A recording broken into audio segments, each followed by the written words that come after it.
Okay, we're going to get this a spin. My name is Joshua Jensen. My company is Sunflowerstructural Engineering. I serve the communities of southeast Kansas, and I'm based out of Erie, Kansas.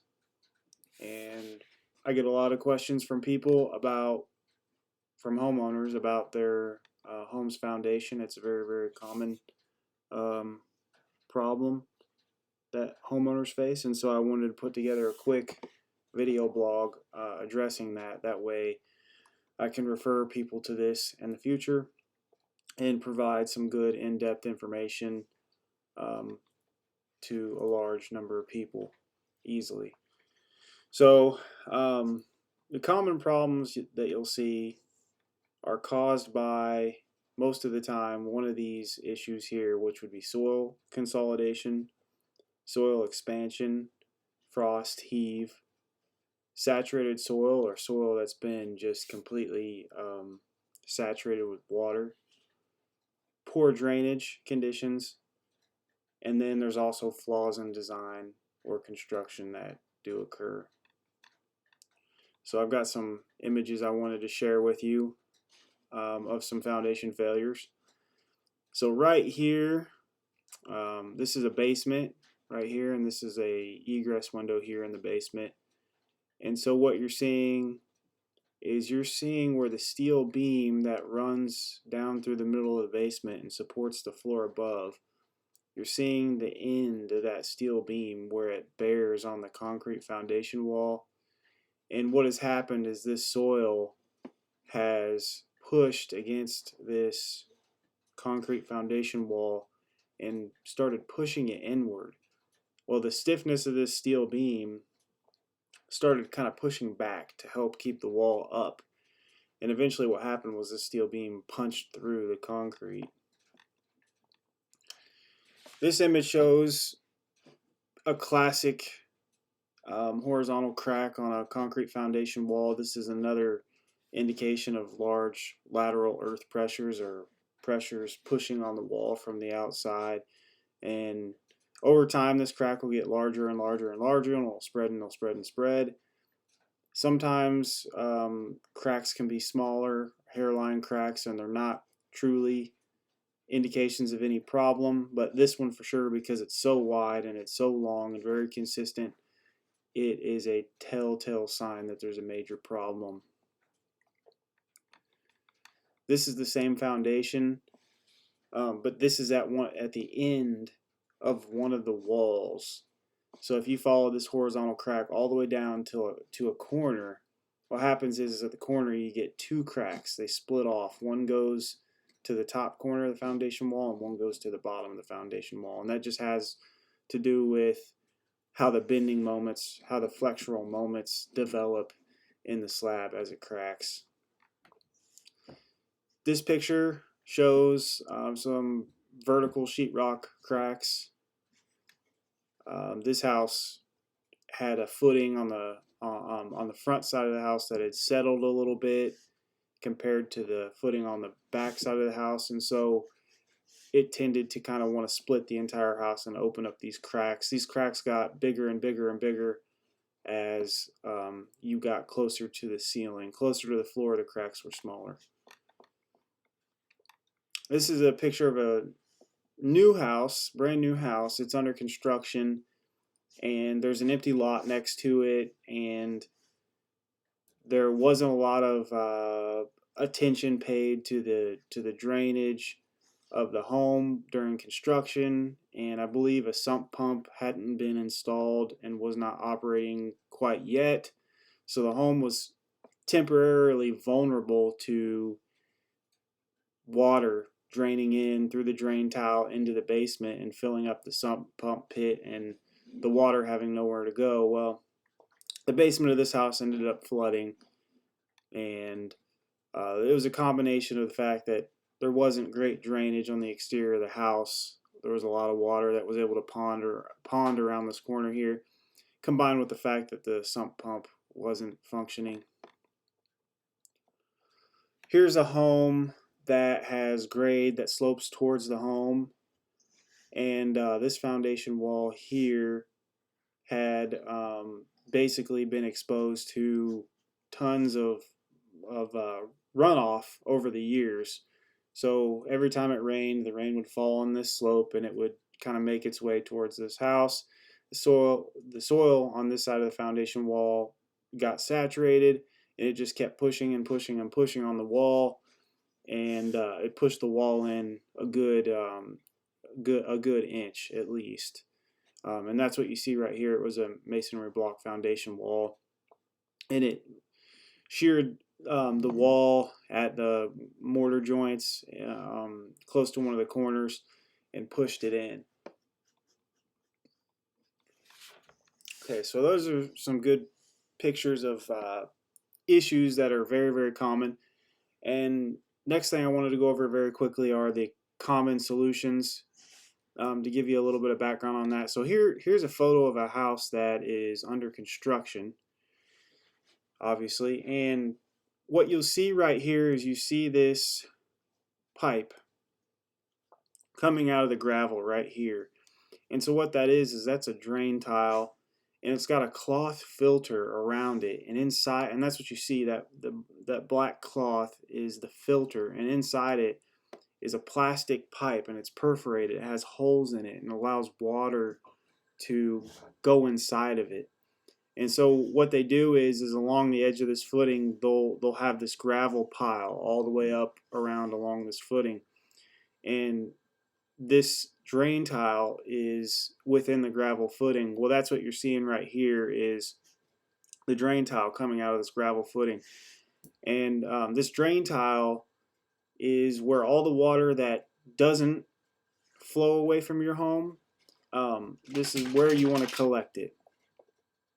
So you want to keep this drain tile functioning and working well, and you want to make sure it's not clogged, and make sure it's hooked up to the sump pit, and that it's doing its job, because this is what keeps the soil from becoming overly saturated and creating very large lateral earth pressures on your home's foundation.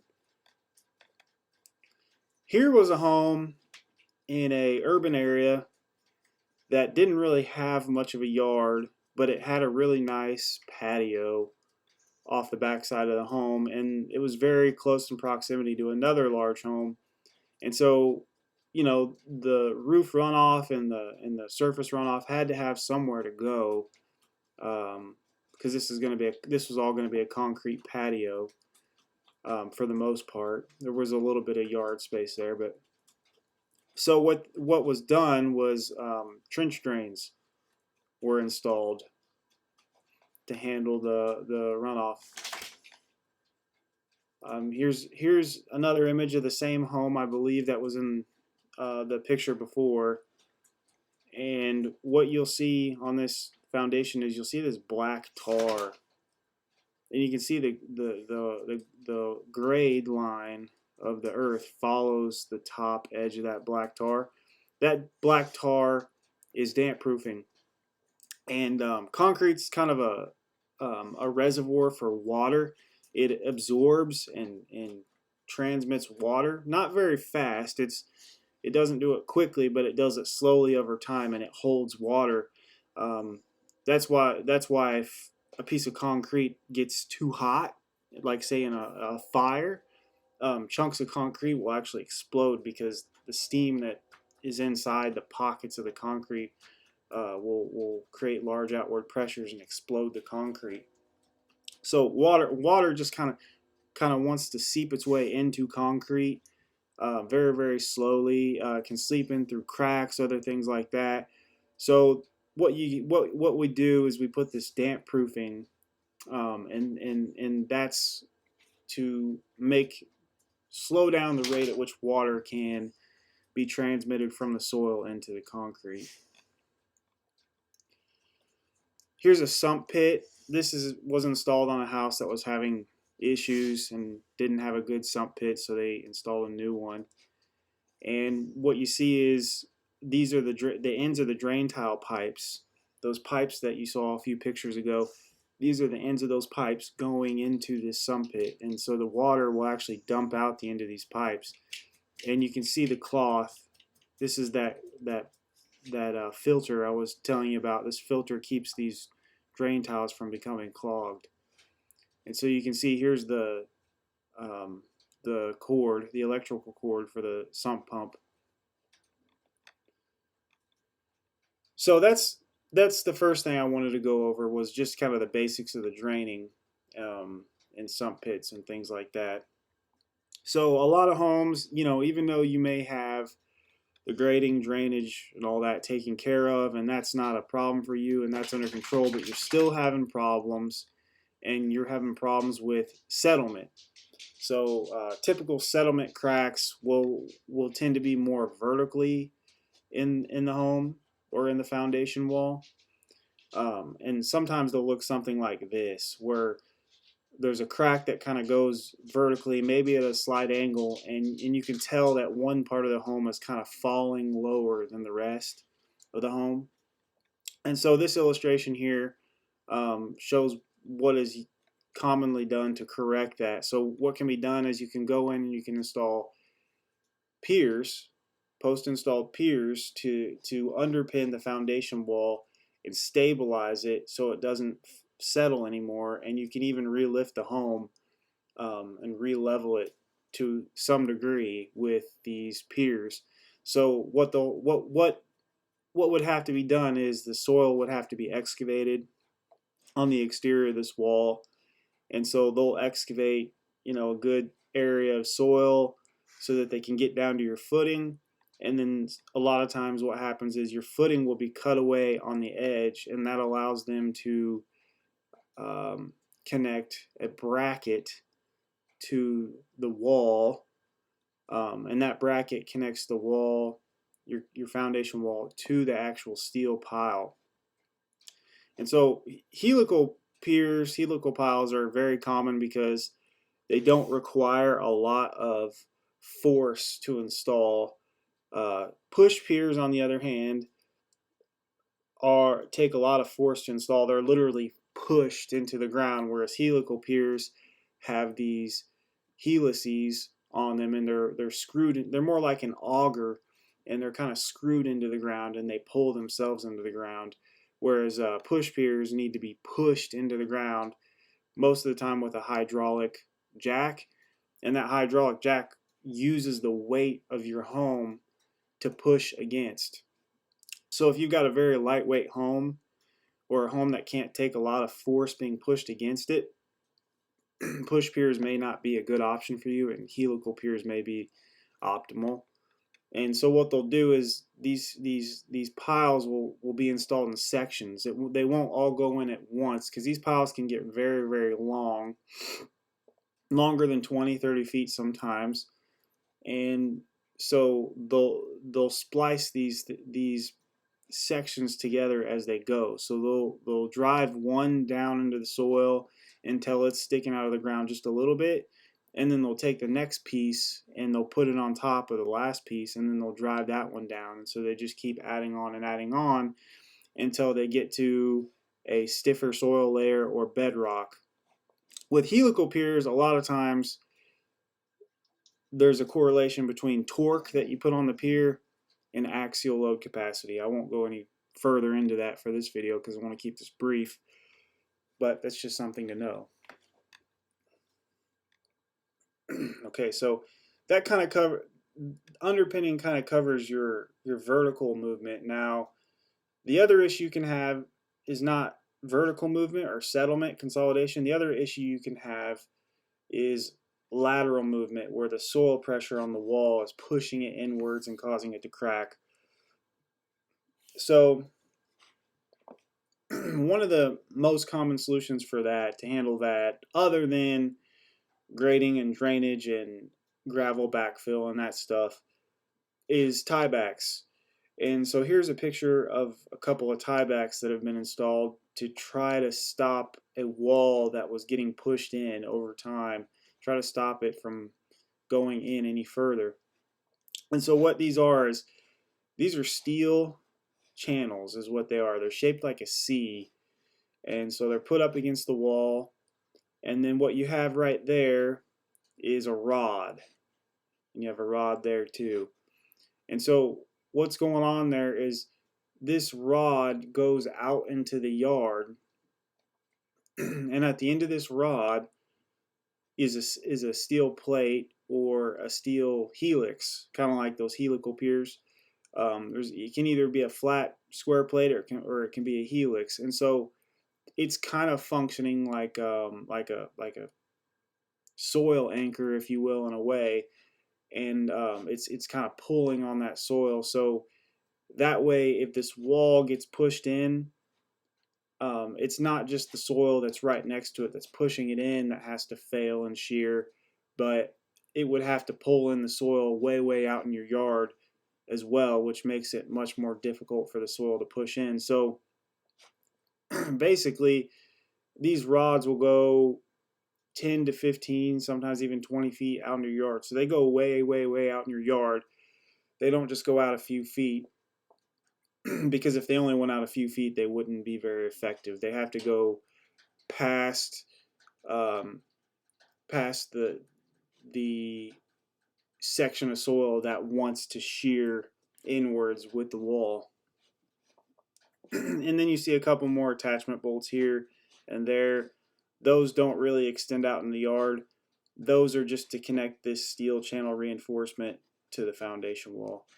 In this picture, what you see has happened is they came in at some point in time and they installed these tiebacks, and they even put a little piece of reinforcement on the main steel beam on the house to kind of use that steel beam to push on the wall as well.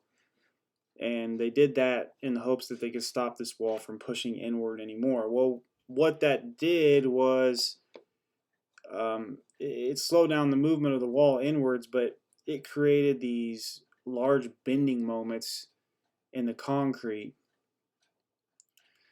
And so these larger cracks started to open up and develop.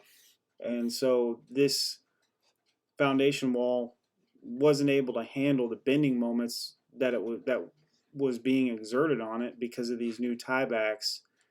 So it kind of ended up being a problem. And at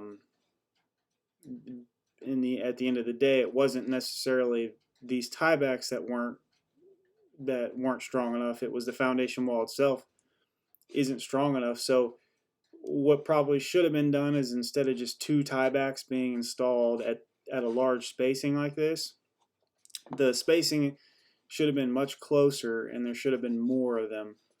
So the spacing here is probably 6 or 7 feet, something like that. They probably should have been spaced closer to 4 or 5 feet, maybe even a little bit closer. And then another thing you have to pay attention to are openings for egress windows and things like that. So this is a natural stress riser here, a natural weak point. So a lot of times what you want to do is you actually want to tighten up the spacing around these openings and just go ahead and put a tieback on directly on both sides of that opening, and then continue your normal spacing as you go. This wall only had these two tiebacks, just two, probably should have been more. So here's an example of a wall that was repaired, and it was having the same type of issue. It was being pushed in because of lateral earth pressure. And so instead of tiebacks that extend out into the yard, what was done was these little I-beams are installed. They're 4 inches deep, and they're installed at about 5 feet on center. And they're put up against the wall vertically, and then they're connected to the floor slab at the base. As you can see where the floor slab was cut out, and then the hole was filled with grout. So this steel I-beam is actually embedded in the concrete floor slab. And then up here at the top, the tops of the beams are connected to the floor joists. And so the floor joists are then connected to your floor system, which includes your floor sheathing and everything else. And so it provides very good lateral resistance. And so these alone are not a great solution,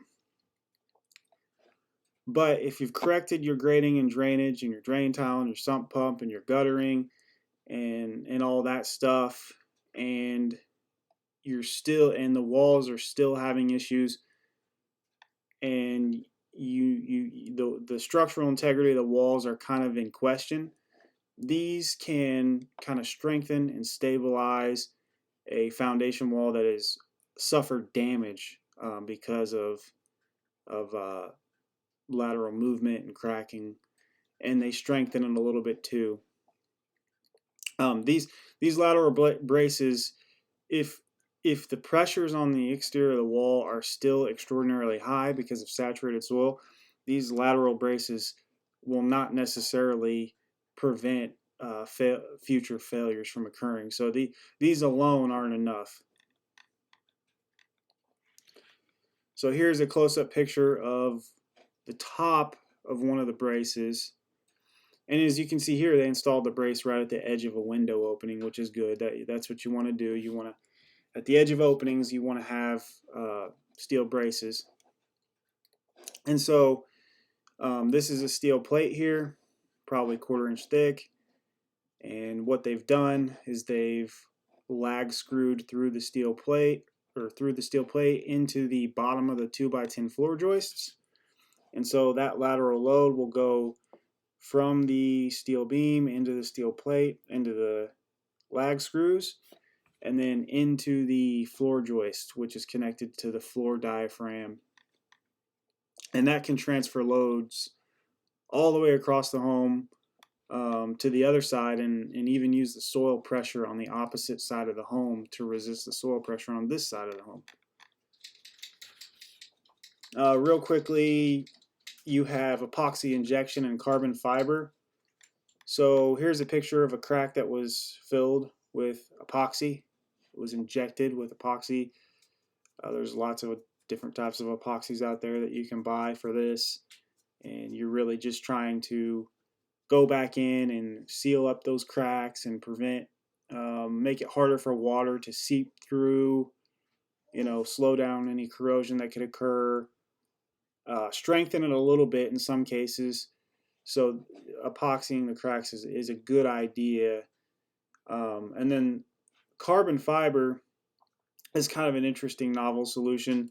If you've got a foundation wall that is masonry block and it's failing in flexure, and let's say it was inadequate construction and they didn't grout any of the masonry block and they didn't put any steel reinforcement in the masonry block, a lot of times this carbon fiber reinforcement is perfect for that, because carbon fiber can kind of do the same thing that steel reinforcement does in concrete or in masonry, in that it can carry tensile forces for you.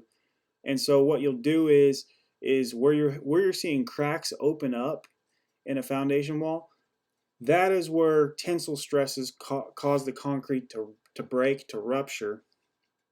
And what this carbon fiber will do for you is you glue it to the wall, and then those cracks, when they try to open, they can't open because the carbon fiber is spanned across the crack and it carries tension. And so it kind of acts in the same way that steel reinforcement does.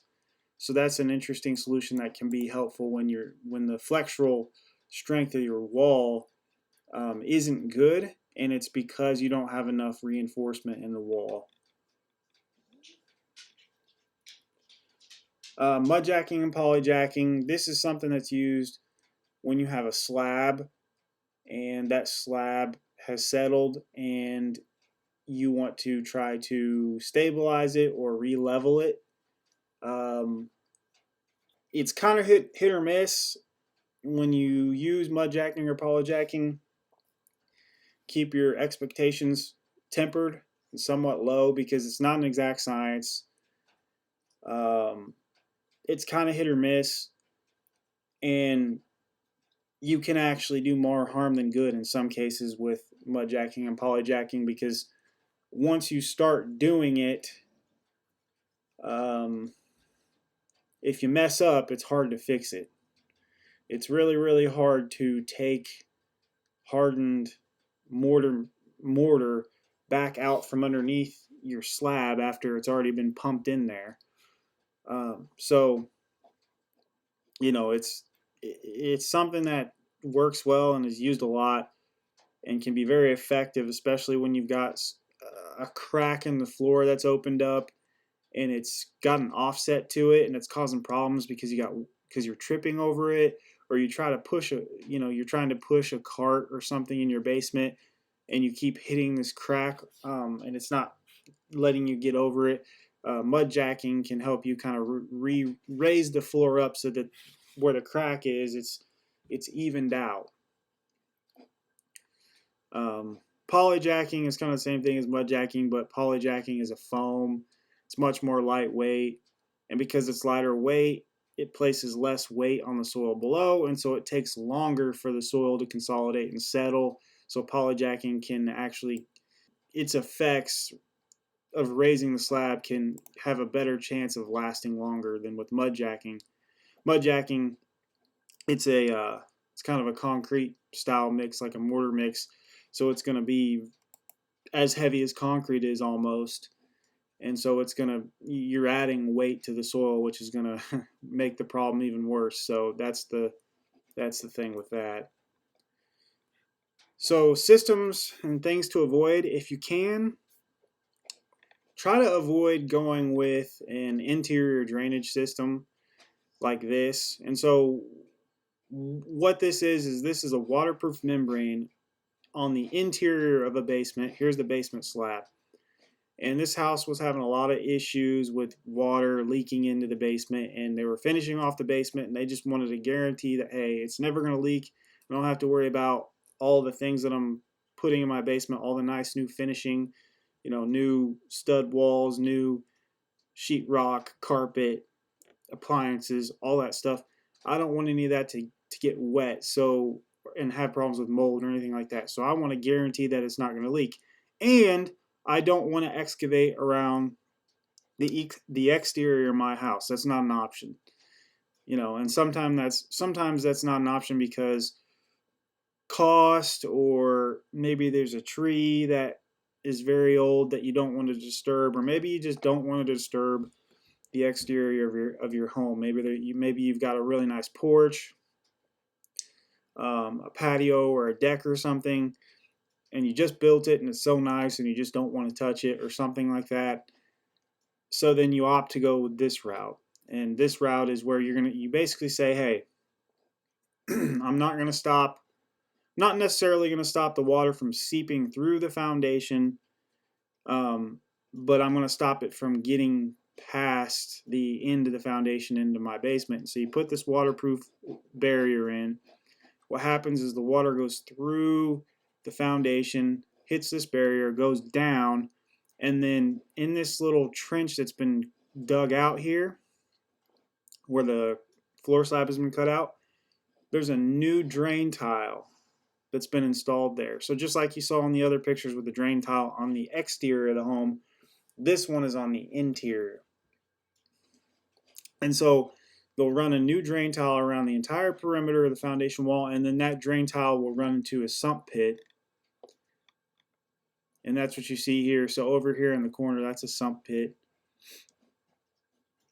And then the water is pumped out from there. So that's what you see. That's another option, but I would, if you can, avoid doing it this way. If you have the option of managing your water on the exterior of the home to where water isn't leaking in the basement, you don't have a problem with water leaking into the basement, that's the way to go. You want to do all your drainage and everything on the exterior of the home if possible. And there's a couple of reasons for that. Is as water over time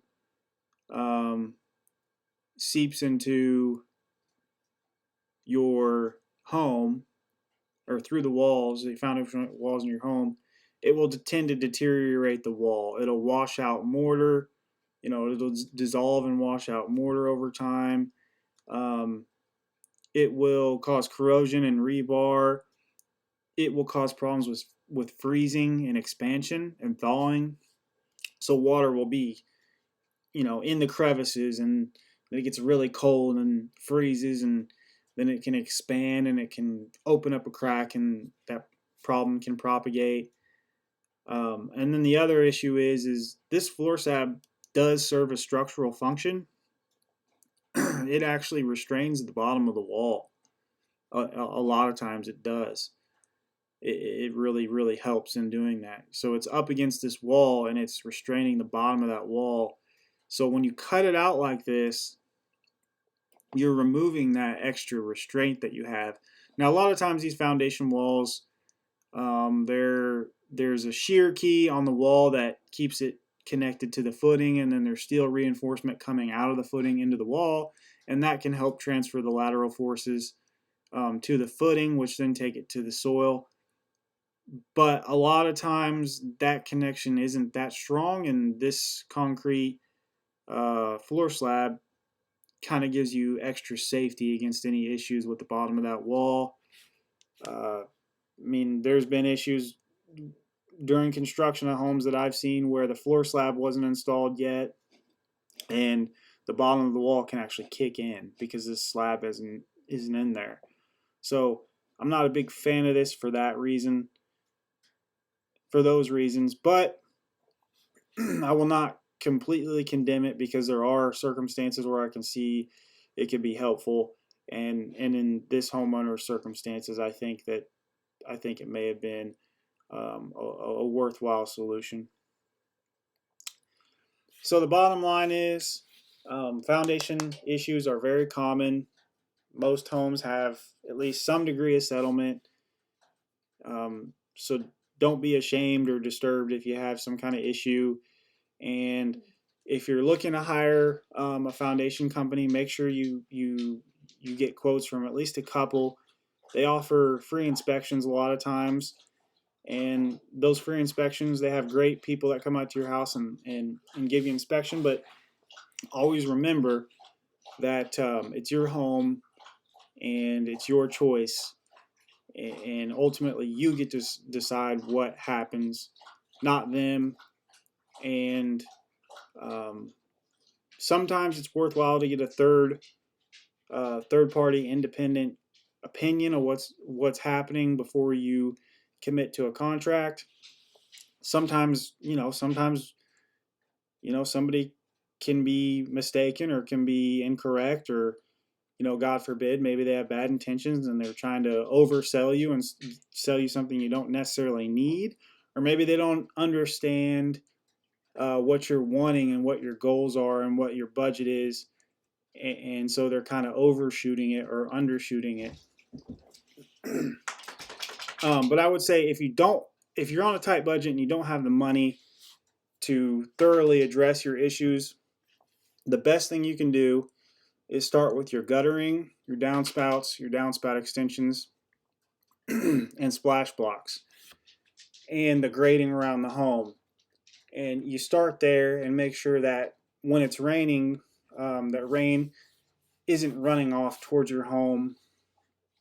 Those are the more obvious things to start with. Make sure your guttering's clear, it's not clogged with leaves, or make sure it's not leaking any spots. Go outside, walk around your home on a rainy day. Get your rain jacket on, take a stroll around your home, make observations. Look at your guttering. Is your guttering doing what it's supposed to be doing? Is it leaking anywhere? Is the water coming down the downspouts right? And is it hitting the splash blocks? And is it flowing away from your home? Is it puddling anywhere? Is it ponding anywhere? And you just kind of take a look, and when you do that, you'll realize very quickly where your problems are.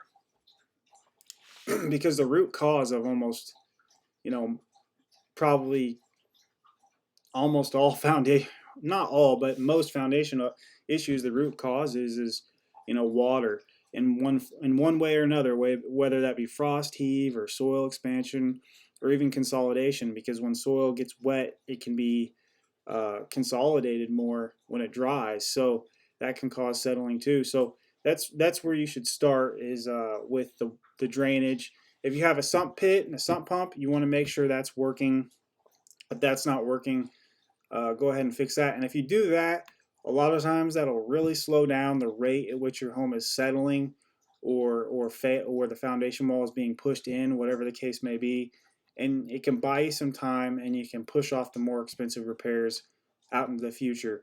But if you've got problems, and you know you've got problems, and you're ready to address them, like I said, you can hire a residential foundation repair contractor. There's quite a few of them out there. They'll come out to your home, give you an inspection, usually for free. They'll come up with a repair plan for you and a quote for you. Make sure that they give you that plan and the quote, and make sure that you look at that quote and you understand exactly what they're going to be doing to your home. If they're going to be installing piers, how many, where are they located? If they're going to be doing, waterproofing, what waterproofing system is it going to be? Where is it going to be located? Things like that. Just make sure you really understand what they're going to do. And if you have doubts, you can always call on a third-party objective professional opinion. Anyhow, that's all I had for this. Thanks a lot for checking this out. And if you got any more questions, feel free to send me an email at sunflowerstructural@gmail.com. And have a great day.